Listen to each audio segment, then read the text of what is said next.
Well, hi everybody. I'm John Redland, and this is my review of New Japan Pro Wrestling's New Beginning in Sapporo Night 2 event. Sorry for how late this review is. I had to close last night, open this morning, so I wasn't able to watch it live. That's why you're getting it a few hours later than normal. But much like Night 1, this event got better as it went along, though the main event of Night 1 was better than tonight's main event. But let's, just get right on into it and figure out what I liked and what I didn't like. Also want to thank you guys very much for tuning in. I really do appreciate it. Thank you for whatever reviews you watch and whatever videos. Thank you for the comments. Thank you so much. Now, we sort of recaps of previous events for tonight's card, and then New Beginning in Osaka on the 9th, which I'm really looking forward to, and unless something suddenly comes up, I'm planning to watch that one live. Kevin Kelly, Gino Gambino, Chris Charlton on commentary. We had Yota Tsuji and Toa Hinare. They've always had good matches, whether they've been on the opposite side of tag matches or they've even been teaming up. There's been this building feud. I could see these guys fighting for quite a while, though Toa Hinare is clearly ready to move on from the Young Lions. So Yota has definitely improved. He absolutely has. It was a power battle. A great spear by Yota Tsuji, though, at one point. Really knocked the wind out of Hinare. However, soon after, hits the big slam, then the Toa bottom. 1, 2, 3. He makes his, desire to face Shingo known. He wants the Never Openweight Championship. He wants to prove himself and then beat him. So that's going to be pretty interesting. I obviously Hinari is not going to win yet. I want to see him as a champion, but it's either going to happen later this year or sometime early next year. But he has been putting in the work. I can't wait to see how much success he has in 2020. We then get Nakanishi, Tenzan, Tiger Mask versus Makabe, Hanma, and Yuya Yamura. Is okay. Nakanishi is retiring soon. This is his last match, I believe, in Sapporo. Yuya did get rocked early. And there were some, good exchanges on this. Nakanishi at one point chopping Hanma and Makabe.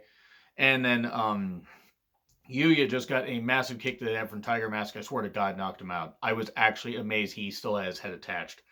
Soon after, Tiger Suplex from Tiger Mask, 1, 2, 3. And then afterwards, Nakanishi thanks fans. This is his last match in Sapporo.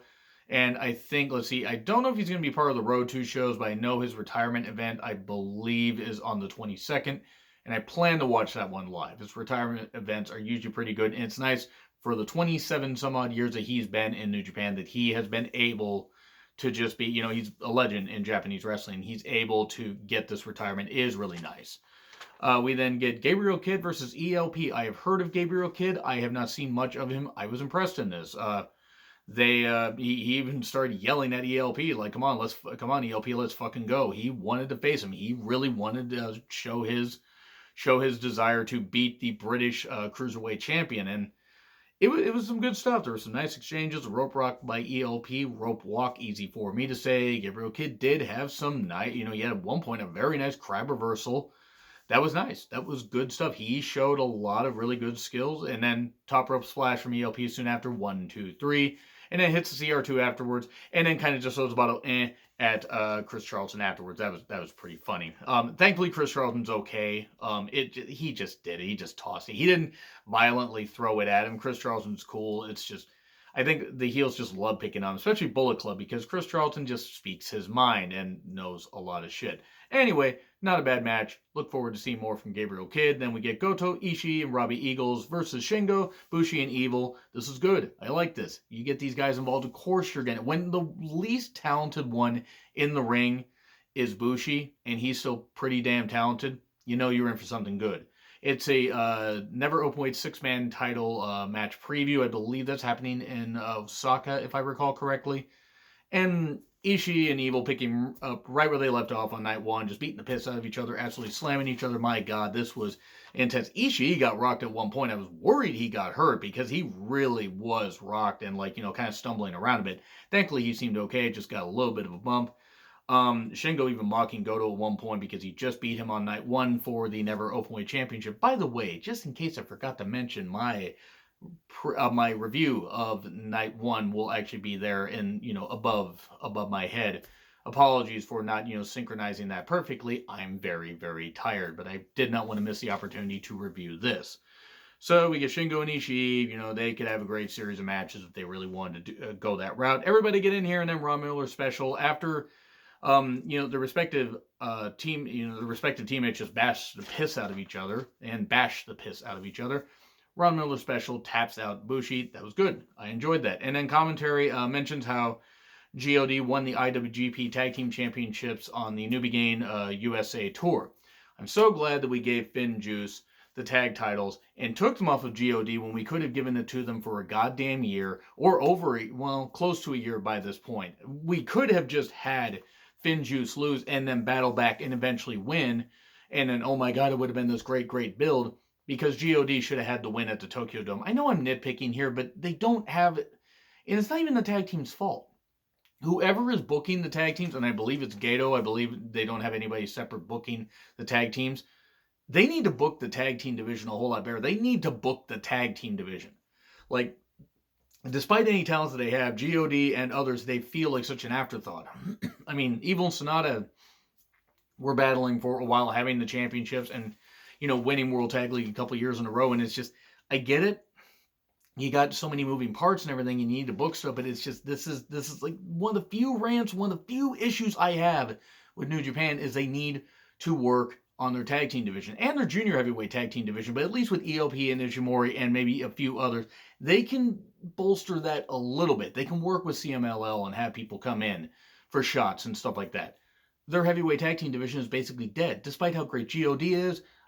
Finley and Juice Robinson are very good as well, and there are a couple other teams that team up here and there, but really they need a tag team division. Anyway, but I digress. Great on God, happy they won for a sixth time, but we shouldn't have even taken the titles off of them if it was going to be less than a goddamn month.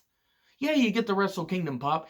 It was a Wrestle Kingdom wet fart, and again, no disrespect to the guys, but the vast majority of fans, yeah, some people pop because Finn Juice won. I don't think it really meant as much as they thought.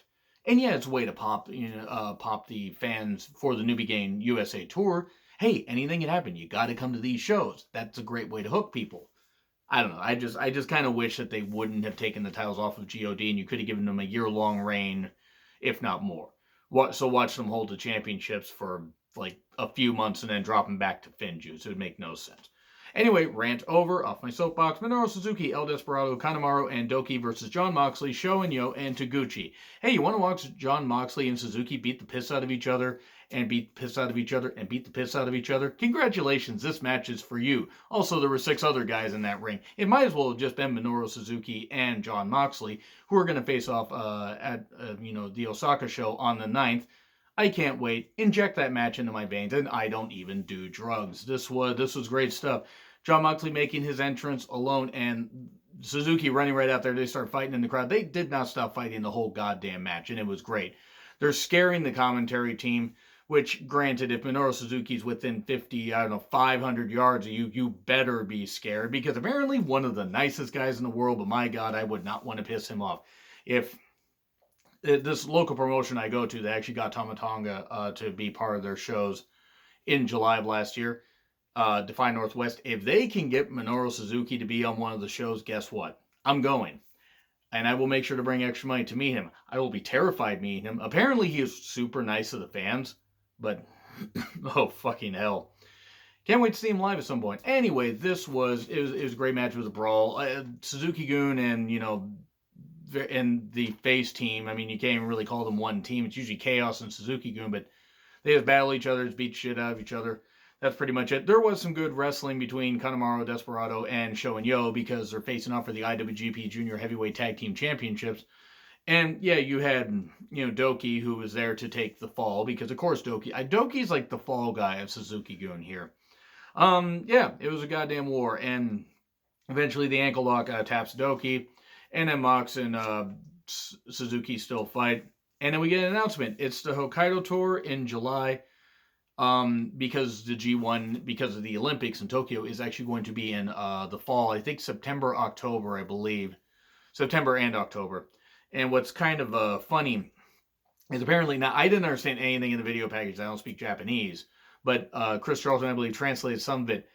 Some of the cities are going to in the Hokkaido area are going to be cities they have not visited or have not had shows in for like 22 years. And a lot of people in that area are big New Japan fans and travel to shows like, in Sapporo, but also other areas and stuff like that that don't get visited to as often. And it's great. It's great that these cities are getting a chance, these cities, these towns are gaining a chance to see New Japan. And I'm certainly excited for it. I think it's the 11th, the 12th, the 14th, the 15th, the 16th, and I think the 17th, or I think the 18th and 19th. So I think they have one day off while they travel. And I think it's Sapporo for the last 2 nights. But still, really cool, and the crowd was very pumped. We then get Taiji Ishimori, Jay White, Kenta versus Hiromu Takahashi, Sonata, and Tetsuya Naito. It's previews of the Osaka matches are going to be happening. Jay White, Sonata, Naito, and Kenta. And I believe even Ishimori. Is it Ishimori and Hiromu, or is it Ryu Lee and Hiromu? Anyway, I digress. Sorry, cards scrambled in my head. Here's my only issue. Sonata. And I love Sonata. He's incredible in the ring. I hate that he coasts. Now, he can coast and still make it look easy, but as gifted as he is, I want him to realize his potential before his knees get totally shot from doing the moonsault and doing, the moves that he does, because he is so goddamn good. I don't want him to just coast.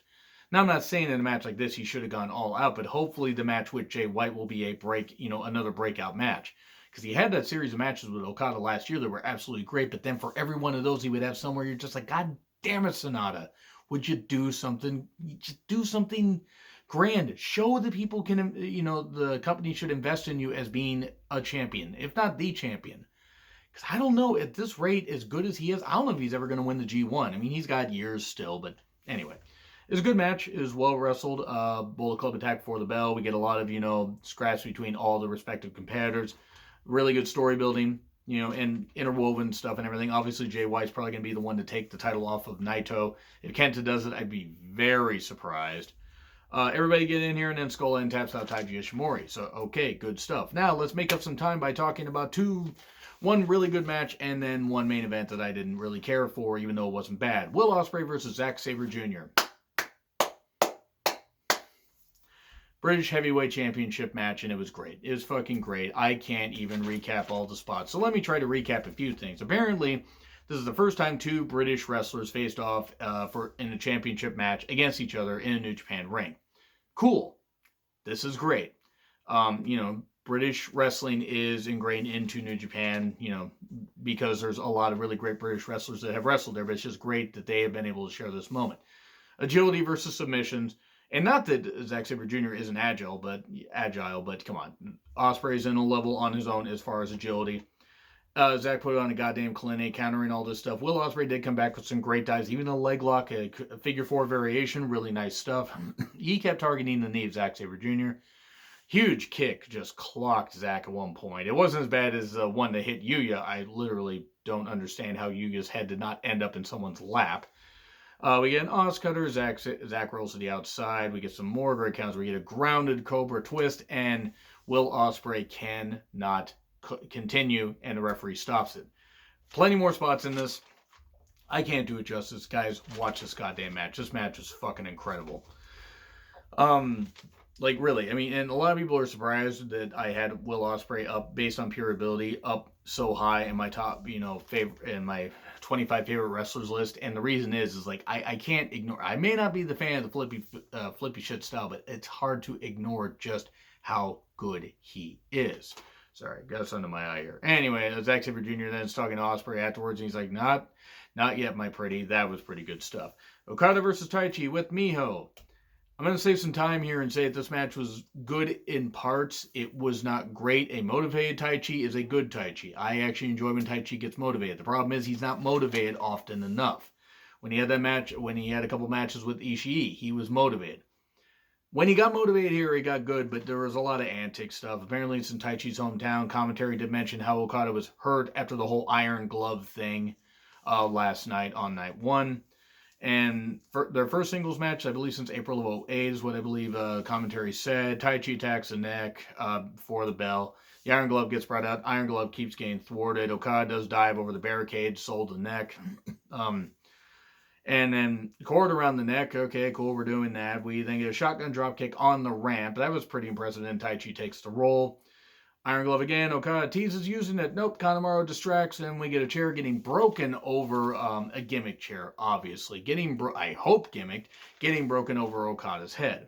Then we get an X-Bomber, and nope, that doesn't happen. Then we get a stretch plum, the stretch that Taichi uses. But Okada manages to get out of that. We get some counters. We get more near falls. We get some nice kicks and strikes. Good exchange there. We get a ref bump. We get the low blow, Gedo clutch. No, that doesn't happen. And then Axe Bomber, Kamagiri.